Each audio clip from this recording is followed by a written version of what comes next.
Happy New Year, everyone, and welcome back to From A to Z. It's episode 3, and you know what that means. A brand new deep dive Yeah. to kick off 2025. And this time, we're tackling something I think is on all of our minds as we start a fresh year. Mental well-being. Now, hold on. Before you think this is just another New Year pressure session, let me assure you. Exactly. We're not aiming for a complete overhaul. We're looking at practical, manageable steps. Yeah. Think of it as building a foundation for a stronger, happier you throughout the year. Love that analogy. Yeah. So, for this deep dive, we're turning to an article from the Mentally Strong website. It lays out 10 realistic mental health goals for 2025, and we'll be exploring each one in detail, adding our own insights, and hopefully sparking some ideas for your own mental well-being journey. And the beauty of this article is that it doesn't advocate for huge, sweeping changes, in fact. The first goal is deceptively simple. Take 5 minutes for yourself daily. Okay, I'm intrigued. 5 minutes doesn't sound like a lot, Yeah. but I'm guessing there's more to it than meets the eye. Absolutely. This is where the concept of mindfulness comes in. Imagine setting aside those 5 minutes each day to just be present, not thinking about work, to-do lists, or social media, just focusing on yourself and your immediate surroundings. You could try a simple breathing exercise, listen to calming music, or even just sit in silence and observe your thoughts and feelings without judgment. It's like hitting the pause button Yeah. on the chaos of everyday life. I can definitely see how those 5 minutes could add up to make a big difference in managing stress. Exactly. It's a microdose of self-care that can have a ripple effect on your entire day. Okay, I'm sold on the 5 minutes. What's the next goal on the list? The next one focuses on developing emotional awareness. Name your feelings once a day. So, it's not just about having feelings. Yeah. It's about actually acknowledging and naming them. Precisely. It's easy to go through life on autopilot, feeling good or bad, without really understanding the nuances of our emotional landscape. But by taking a moment each day to identify and name our feelings, we gain a deeper understanding of ourselves. It's like giving those feelings a voice, so to speak. Exactly. And when we can name our emotions, we're better equipped to manage them. It's no longer a vague sense of unease, it's frustration or anxiety. And that clarity allows us to take appropriate action. It reminds me of something I read about emotional granularity. The idea that the more specific we are in labeling our emotions, the better we are at regulating them. Absolutely. There's a growing body of research that supports that idea. So, naming our feelings, even just once a day, is a powerful tool for building emotional intelligence. What's next on the list? The next goal taps into something essential for our well-being. Connect with one person regularly. This one seems pretty straightforward, Yeah. but I'm guessing there's more to it than just sending a quick text or making a phone call. You're right. It's about prioritizing meaningful connection. We are social creatures by nature. And even in our digitally connected world, true connection often gets lost in the shuffle. I think a lot of us can relate to that. It's easy to get caught up in our own busy lives and Yeah. forget to nurture those important relationships. Exactly.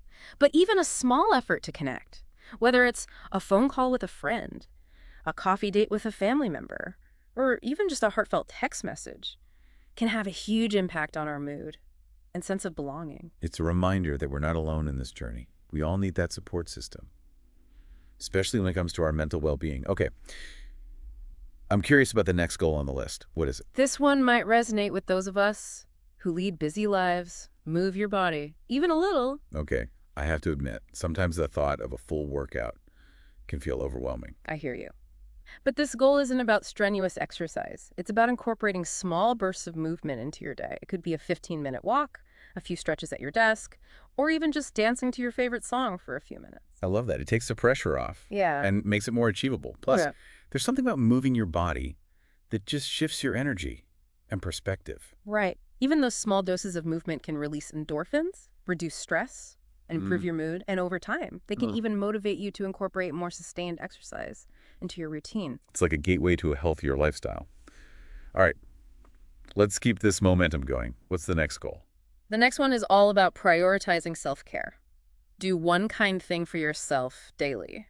Self-care is such a buzzword these days, but I think it's easy to lose sight of its true meaning. I agree. It's not just about bubble baths and face masks, although those can be lovely. It's about intentionally choosing to do something that nourishes your mind, body, and soul. Yeah, it could be something as simple as taking a few minutes to read a book, listening to your favorite music, or even just taking a nap without feeling guilty. Exactly. It's about giving yourself permission to rest and recharge. without judgment. And it's about recognizing that self-care isn't selfish. It's essential. When we take care of ourselves, Mm. we're better equipped to take care of others. Absolutely. It's like filling up your own cup so you can pour into others without running dry. Okay. Yeah. Let's move on to the next goal. Sounds good. What's next on our list of mental wellness goals? The next one is about bringing more intentionality into our day. Set one intentional focus for the day. Okay. I'm curious about this one. What does it mean to set an intentional focus? It's about choosing one thing you want to prioritize for the day and giving it your full attention. It could be something work-related, like finishing a project, or Mhm. something personal, like spending quality time with your family. I said, instead of letting the day just happen to us, Yeah, we're actively shaping it. precisely. It's about taking control of your day and focusing your energy on what truly matters. I can see how that would reduce feelings of overwhelm Yeah, and create a sense of accomplishment. exactly. And it doesn't have to be something grand or time-consuming, even small. Everyday actions can become intentional focuses. For example, you could set an intention to be more present during conversations or to practice gratitude throughout the day. It's like choosing a theme for your day. I love that. Okay, what's the next goal on our list? This one is about tackling that inner critic. Limit negative self-talk. Oh, this is a big one. I think we all struggle with negative self-talk from time to time. Absolutely, but the key is to recognize that those negative thoughts are just thoughts. They're not necessarily true. It's about challenging those thoughts Yeah, and replacing them with more positive and realistic self-talk. exactly. It's like retraining your brain to be more compassionate towards yourself. That's a great way to put it. Do you have any tips for how to do that? One technique I find helpful is to imagine what you would say to a friend who is struggling with similar negative thoughts. Would you be as harsh and critical as you are to yourself? Probably not. So, try extending that same kindness and understanding to yourself. That's such a valuable perspective shift. And what's the next goal on our list? The next one focuses on the power of reflection. End the day with a simple reflection. I love this one. Reflection is such an important part of personal growth. It is taking a few minutes at the end of the day to reflect on our experiences, both positive and negative, can help us learn and grow. It's like reviewing the day's footage Mhm. and identifying key takeaways. Exactly. You could journal, meditate, or simply think about what went well, what could be improved, and what you're grateful for. I find that journaling is especially helpful for me. It allows me to get my thoughts and feelings out of my head and onto paper, which helps me process them more effectively. That's a great example. And remember, there's no right or wrong way to reflect. The key is to find what works best for you and to make it a regular practice. This is really resonating with me. Ah. Okay, let's keep going. What's the next goal on our list? The next one is especially relevant in today's digital age. Practice digital boundaries. I think we can all relate to the feeling of being constantly connected and bombarded with information. It's true. Technology has its benefits, Yeah. but it's important to set boundaries to protect our mental health. So this goal is about being more mindful of our technology use Yeah, and setting limits on how much time we spend online. exactly. It could be as simple as turning off notifications, designating screen-free time, or being more intentional about the content we consume. I know for me, taking breaks from social media has made a huge difference in my overall well-being. Those breaks are essential. They allow us to disconnect from the digital world and reconnect with ourselves and the people around us. Okay. I'm making a mental note to be more diligent about practicing digital boundaries this year. And what's the final goal on our list? The last one is all about celebrating our accomplishments. Celebrate tiny wins. I love this. It's so easy to focus on what we haven't done instead of acknowledging our progress, Yeah. no matter how small. Exactly. Celebrating those small victories, whether it's completing a task, learning a new skill, or simply making it through a tough day, can boost our mood and motivation. It's like giving ourselves a pat on the back for all the effort we're putting in. Precisely. And those small celebrations can add up to create a sense of accomplishment and forward momentum. This has been a fantastic deep dive into the 10 easy and simple mental wellness goals for 2025. They're all so practical and achievable, which I love. I agree. They're a great foundation for building a stronger, more resilient mindset. But there's more to explore.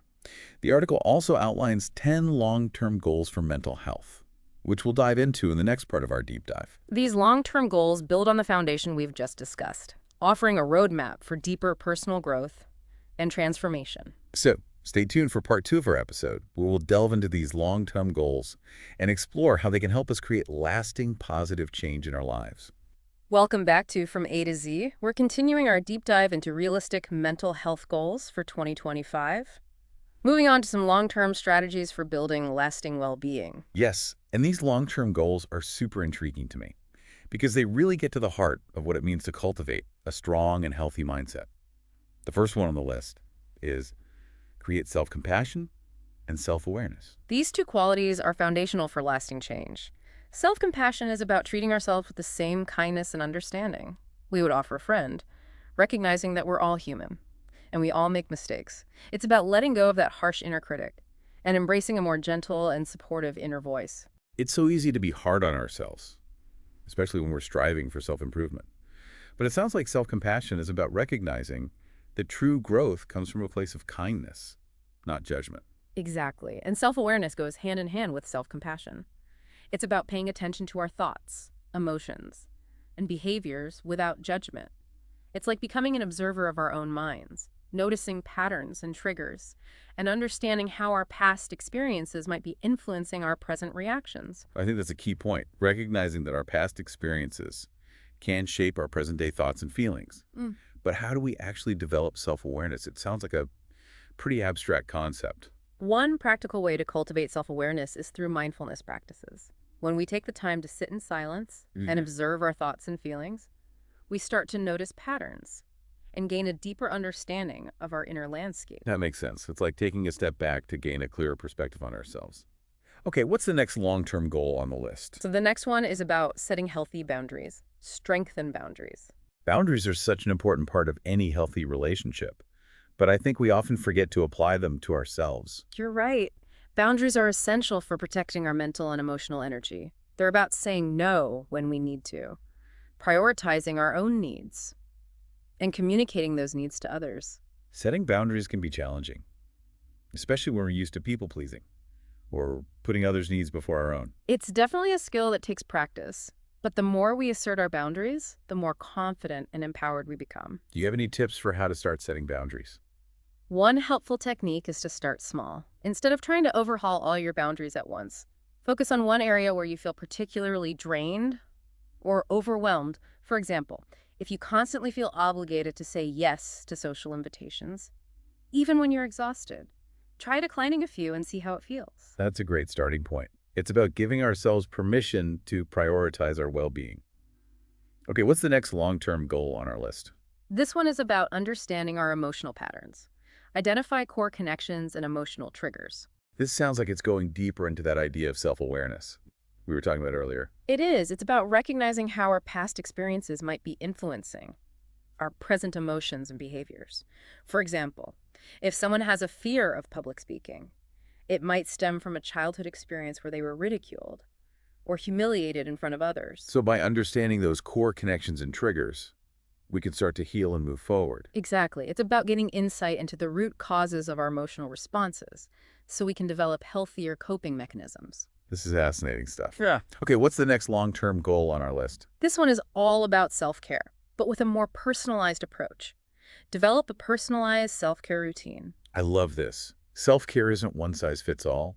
It's about finding what truly nourishes and replenishes you. Exactly. And it's about making self-care a regular practice, not something you only do when you're feeling completely burned out. It could be anything from taking a walk in nature, to spending time with loved ones, to reading a good book, as long as it brings you joy and helps you recharge. Absolutely. It's about listening to your body and your mind and giving yourself what you need. Okay, what's the next long-term goal on our list? This one reinforces the importance of reflection.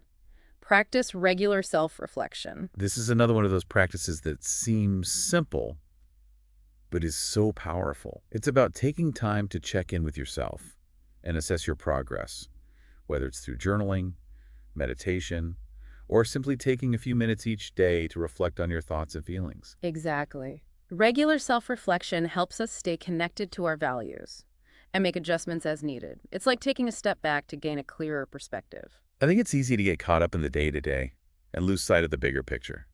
Self-reflection helps us stay grounded and intentional in our actions. Okay, what's the next goal on the list? The next one is about finding your purpose. Discover and foster your sense of purpose. This is a big one. Purpose can feel like such a lofty concept, but I think it's something we all crave on some level. Absolutely. Purpose is about finding what gives your life meaning and direction. It's about identifying your passions and values and aligning your actions with them. It's like having a compass that guides your decisions and actions. Yeah. But how do we actually discover our purpose? It's often a journey of exploration and self-discovery. It can involve trying new things, reflecting on what brings you joy, and connecting with your core It values. sounds like it's a process, Yeah. not a destination. Exactly. And it's important to remember that your sense of purpose can evolve over time as you grow and change. I love that. It's not about finding one perfect answer. It's about constantly evolving and aligning with what feels meaningful. Okay, what's the next goal on our list? This one focuses on the mind-body connection. Strengthen your mind-body connection. Our minds and bodies are so interconnected, and what affects one definitely affects the other. Exactly. Taking care of our physical health can also benefit our mental health, and vice versa. So this goal is about recognizing that interconnectedness and finding practices that nurture both our physical and mental well-being. Right. Practices like yoga, meditation, and spending time in nature can help strengthen the mind-body connection. They help us tune into our physical sensations, calm our minds, and reduce stress. I know for me, a good yoga class or a walk in the woods Mhm. can completely shift my energy and perspective. Okay, what's next on our list of long-term goals? This one is about building a supportive community. Build a support system aligned with your values. This one really resonates with me. We've talked a lot about the importance of connection, Yeah. but I think it's important to emphasize the quality of those connections. Absolutely. This goal is about surrounding yourself with people who support your growth and well-being. People who you can trust, confide in, and who share your values. It's about having people in your corner who cheer you on and lift you up. Exactly. And it's also about setting boundaries with people who drain your energy or bring negativity into your life. It's about being mindful of the company we keep Yeah. and choosing to surround ourselves with people who inspire and uplift us. Okay, what's the next goal on our list? The next one is about being prepared. Create a go-to toolkit of mental health resources. This is such a practical and important goal. It's about having a plan in place for when you're feeling overwhelmed or struggling. Exactly. This toolkit could include things like mindfulness apps, Mhm. self-help books, contact information for therapists or support groups, and anything else that helps you cope with stress and manage your emotions. It's like having a first aid kit for your mental health. Exactly. It's about being prepared and having resources readily available when you need them. I think it's so important to normalize the idea of seeking help and having resources on hand. Okay, we're on the last long-term goal now. What is it? This one is about envisioning your future. Define and refine your personal vision. This sounds like it ties back to the idea of purpose, but takes it a step further. It does. It's about having a clear sense of what you want to achieve and how you want to live your life. It's about setting goals, identifying your values, and creating a roadmap for your future. It's about dreaming big and then taking actionable steps to make those dreams a reality. Exactly. And it's important to remember that your personal vision can evolve over time as you grow and change. It's not set in stone. It's a living document that you can revisit and revise as needed. Right. The key is to be flexible, adaptable, and open to new possibilities. This has been a really insightful exploration of these long-term mental health goals. They're all so interconnected and build upon each other. I agree. They offer a holistic approach to well-being, addressing both the internal and external factors that contribute to a healthy and fulfilling life. But we're not done yet. There's one more element from this Mentally Strong article that I'm really eager to dive into, the Mentally Strong method itself. This method is presented as a practical framework for putting all these goals into action, and I think our listeners will find it incredibly valuable. So stay tuned for part 3 of our deep dive, where we'll break down the Mentally Strong method and explore how it can help you achieve your mental health goals for 2025 and beyond. Welcome back to the final part of our deep dive into realistic mental health goals for 2025. We've explored a lot of ground, from simple daily habits to those bigger picture long-term goals. But there's one more piece of this mentally strong puzzle that I'm really excited to unpack. Yes. The article we've been discussing introduces something called the Mentally Strong Method, developed by Dr. B, and it's presented as a practical an empowering way to simplify self-improvement Yeah. and actually achieve those goals we've been talking about. It's like taking all those great ideas Yeah. and turning them into actionable steps. I'm all for simplifying self-improvement because it can feel so overwhelming sometimes. Exactly. And what's really interesting is that Dr. B's own story of overcoming profound grief and loss using this method is woven into the article. It adds a layer of authenticity and makes it feel very relatable. Let's break down this mentally strong method. What are the key elements? The method consists of 4 key elements, each designed to build upon the other. The first one is called the thought map. Okay. A thought map. That sounds intriguing. What exactly is it? It's a tool that helps you identify and untangle your emotions, revealing patterns and triggers you might not have noticed before. It's like creating a visual representation of your thoughts and feelings, almost like a mind map, to gain clarity on what's driving your emotional responses. I can see how that would be helpful. Sometimes our emotions can feel so jumbled and overwhelming, so having a visual representation could bring some much-needed clarity. Precisely. And once you've mapped out your thoughts and emotions using the thought map, the next element comes into play. Identify and organize worksheets. So this is where we start taking action, Yeah. turning those insights into concrete steps. Exactly. These worksheets help you categorize your thoughts and emotions into actionable areas.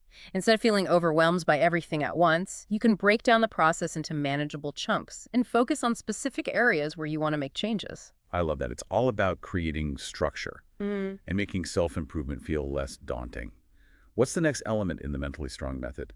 The third element is the power of choice.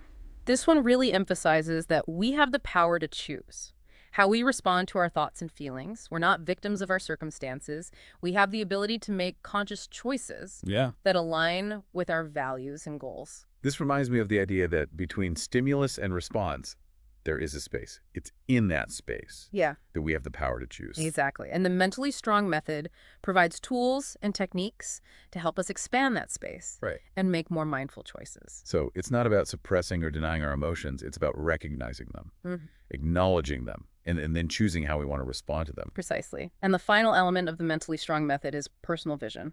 Okay. Personal vision. This sounds like it's about the bigger picture.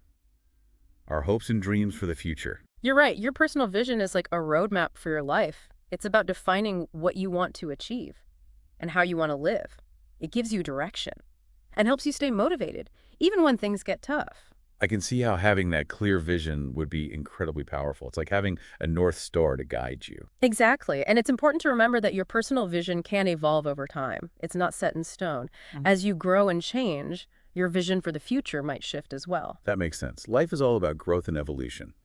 So this mentally strong method, with its 4 key elements, provides a framework for not only achieving our mental health goals, but also creating a life that feels truly aligned with who we are and what we want to achieve. I think that's a great summary. It's a holistic approach to well-being that combines practical tools with a focus on personal growth and self-discovery. This has been such a fascinating deep dive into realistic mental health goals for 2025 and beyond. We've explored so many great ideas and strategies, and I hope our listeners feel empowered to prioritize their mental well-being and create positive change in their lives. I agree. And remember, even small, consistent actions can make a significant difference. Start with one goal, one step at a time, and be patient with yourself. That's such an important reminder. There's no need to overwhelm ourselves with trying to do everything at once. Progress, not perfection, is the key. Absolutely. And remember, you are not alone on this journey. There are resources available, and there are people who care. Don't be afraid to reach out for support when you need it. Thank you for joining us for this deep dive into realistic mental health goals for 2025. We hope you found it insightful and inspiring. And remember, your mental health journey is unique to you. Be kind to yourself, celebrate every victory along the way, and keep striving for a happier, healthier you. Until next time, take care of yourselves and keep learning. And thank you for listening to From A to Z.